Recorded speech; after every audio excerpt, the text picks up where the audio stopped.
Yo, it's Elliot with Yo Elliot. You got strength questions, I've got your answer. Yo, Elliot!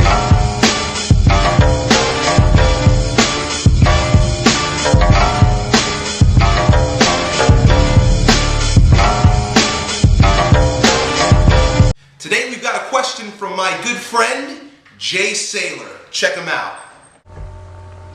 Yo, Elliot, first of all, bought this book. Greatest book I've ever read so far. But my question is actually about something in the book. You mentioned something about metabolic type, and I want to know, first of all, what metabolic type is, and how you determine what your metabolic type is, alright? Thanks. Jay, very first thing I want to do is thank you, my friend, for investing in the Manifesto of Strength. The reason why I created that document was for guys just like you who want to go beyond just creating physical strength, but want to become the strongest version of themselves in all regards. So you've got a great thing on your hands there, and I want to thank you again for joining us in that. Now, your question with regard to metabolic typing is basically, what is it and how do you find out yours? So the whole idea of metabolic typing comes from the fact that we're all different. It's called biochemical individuality. All that means is that our physiology is as different as our fingerprints. Every single person is completely different on Earth, physiologically speaking. You know, we've got this standard human being that we're all measured up to medically, but the fact of the matter is that there's no one like you, Jay, there's no one like me, and there's no one like any of you watching this video. We're all very unique. Now, there are similarities in our uniqueness based on our genetic heritage. So, for example, if you're of Eskimo or even Northern American heritage, you know, Native Americans from North America up through Canada, things of that nature, or people from that particular region, for tens of thousands of years, your family fed off of the meat of the land, essentially buffalo, whale blubber and seals and salmon and lots of high-fat, high-protein foods, especially way up there in the north. There were no fruits and vegetables. If someone were to tell an Eskimo, buddy, you gotta eat 11 servings of fruit a day, otherwise you're gonna get heart disease, he'd smack you in your face and say, what the hell is a vegetable? I eat meat, I eat fat, I catch my food, I don't pick it. It's just the way it was for tens of thousands of years. So now here today, in 2000 and, I'm not gonna date this video, yes I will, 2011. We've got people who are from that genetic heritage, from that lineage, living in America and or elsewhere in the world, and they've got people telling them that they've got to eat lots of fruits and grains. What that does is it completely goes against their biochemical individuality, which is the fingerprint from their genetic heritage. For tens of thousands of years, they've been eating meat. Now you're asking them to eat grains and vegetables and fruits.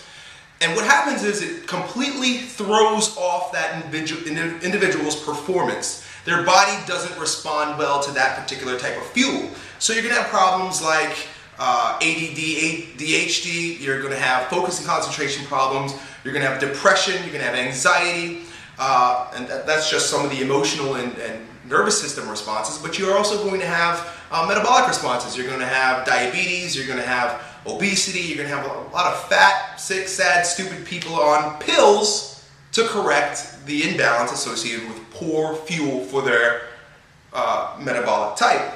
So I'm not saying that fruits and vegetables are bad, because for example, if you are of like the Inuit people of South America, I mean in South America there's no buffalo and there are no polar bears, they're not eating that stuff. In fact, there's really not that much, traditionally there hadn't been many animals like large game. They ate roots, plants, stuff they could pick off of trees, and you know, like things they found in animals and bugs that they found in the forest, which were generally small, like monkeys and insects and stuff like that, and whatever seafood they could get their hands on.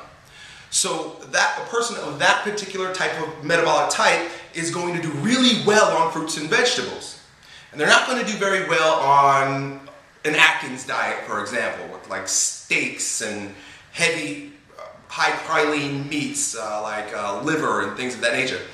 You ask the person like that, of that metabolic type, which you would call a slow oxidizer, I'm jumping around here, to eat the type of food that would be more appropriate for a fast oxidizer, the person who does better with fats and meats. You ask that person to eat that type of food, and they're going to end up with heart disease. They're going to have sluggishness. They're going to be tired all the time. They're going to be a complete mess. So the whole idea with metabolic typing is to find out what fuel sources, i.e. foods, are best for you to consume. Now, I'm not saying, basically this is in order for you to be at your highest performance level, for you to think right, for you to feel good, for you to have lots of energy, for you to just really reach your strongest version of yourself. Now, there are lots of different diets that allow you to manipulate these things so you can almost change your physique. Obviously, like if you want to lose fat, you cut back on your processed foods and your grains. If you want to gain weight, throw some of that stuff in there. It causes you to swell up. But if you're looking to just be the strongest version of yourself, that's the way to go, and that's why I included it in that document. Now, I am not the expert on this, nor did I make any of this stuff up. So here are a few resources for you to get your hands on so that you can learn more about biochemical individuality and metabolic typing. The very first one that I would recommend is metabolic typing. The Metabolic Typing Diet by Bill Wolcott. You can look that up, Bill Wolcott, in Amazon. Grab that book. It really describes a lot of what I just sort of gave you a quick view of. And How to Eat, Move, and Be Healthy by Paul Chek, one of my all-time favorite books for human performance and health. Grab that book and really immerse yourself in the understanding of how to become the strongest version of yourself, physiologically, mentally, spiritually, and physically. Keep at it, buddy. Appreciate all your support. Those of you who send me video questions, you'll get video answers. Keep them coming. I'm trying to bang them out, get them done quickly for you guys. That's it. I'm out. Talk to you next time. Yo, Elliot!